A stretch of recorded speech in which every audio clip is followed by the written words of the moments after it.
the worst thing that the man did in court is he and the other man who helped him is they were actually talking to the prosecutor and they were talking to the judge. And like I did in England and I do everywhere, I always tell everybody, if you talk to a prosecutor, you're talking to the judge. And this is a legal matter, then you're a legal person as well. Just like if I was over in China and they were talking to me in Chinese, I'd obviously be looking like I was lost, like I was in outer space. And it would make no sense to me. So when these people went to court today, they just jumped in with both feet and started talking like little Susie chatterboxes and trying to say that they don't understand legalese and they don't, they're not a legal person. And the judge asks them a very simple legal question. He's not going to tell you, oh, I have a legal question for you. He'll just say, sit down. And you sit down. And there you go. You understood Chinese. So then if I was in China and they spoke Chinese to me and they said, sit down, and I actually sat down instead of just like looking up at a clock, like, what? What are you talking about? What time is it? I don't know. And they said, Nippon Dong, I said, no, I said, sit down. I said, chair? You pointing to a chair? Do you want me to take this chair and move it where? And they'll say, oh, this guy, he's a total idiot. So, like I said, the worst thing that these guys did, or the dumbest thing that these folks did, was they just started speaking perfect legalese. And so when they're going in there saying that they're not legal persons, well, gee, it's not very convincing when a legal person is talking to you and a Chinese person is talking to you and you're speaking fluidly, in perfect Chinese and fluid, legalese back by saying, oh, okay, I'll sit down. Oh, okay, I'll take off my hat. They got total, control over you then. Then they realize, oh, no, you might be playing like you don't know Chinese, but you speak perfectly well. You know what we're saying. You're answering competently. So, like I said, it was just funny how these people do it to themselves all the time. If I was in court like I was when I did it in England, and for about, 3 or 4 hours, nobody on my side even acknowledged that the other side even existed, wouldn't answer anything, even look towards them. I said, everybody just knit a sweater, play a game of jacks or something, just keep yourself occupied. Be bored out of your mind. Don't even look towards them. And then when Bali started to look towards him, I hit him.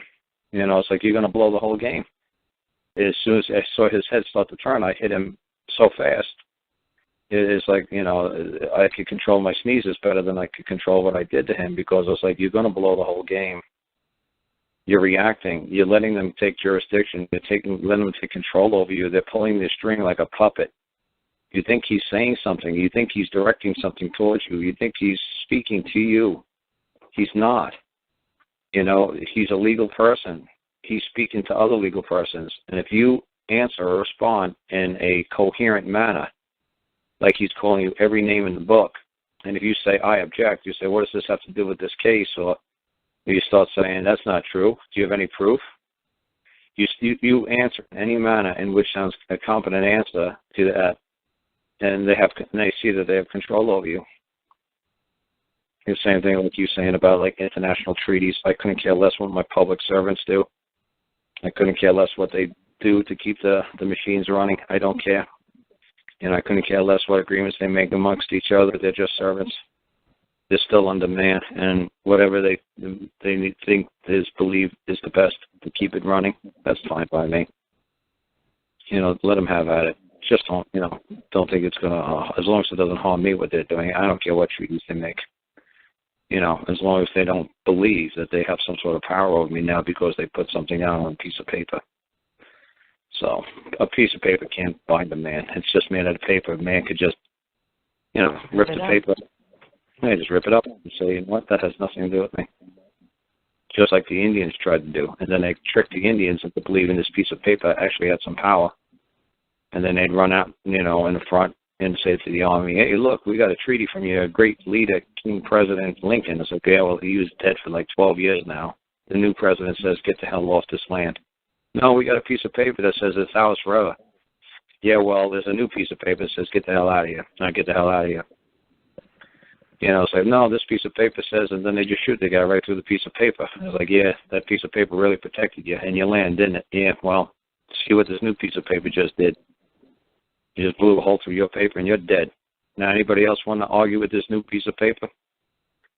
And it's pretty sick. It's just a piece of paper. If you believe it's got some sort of power over you, well, God bless you.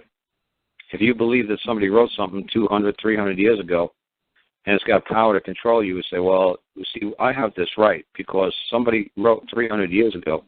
Oh, really? Is that what they wrote? Were you there? Are you sure this isn't a forgery? How many new constitutions do they find every year in the basement somewhere in the capital of New York and New Jersey? And it's always a little bit different than the one before. So is this the word of God? Is this the word of Thomas Jefferson? Is this the word of Washington? Are you sure? Are you sure it's not a forgery? And I'm supposed to live my life based upon what somebody else believed was best for me 2, 3, 4, 5, 6, 800, 1,000 years ago, really.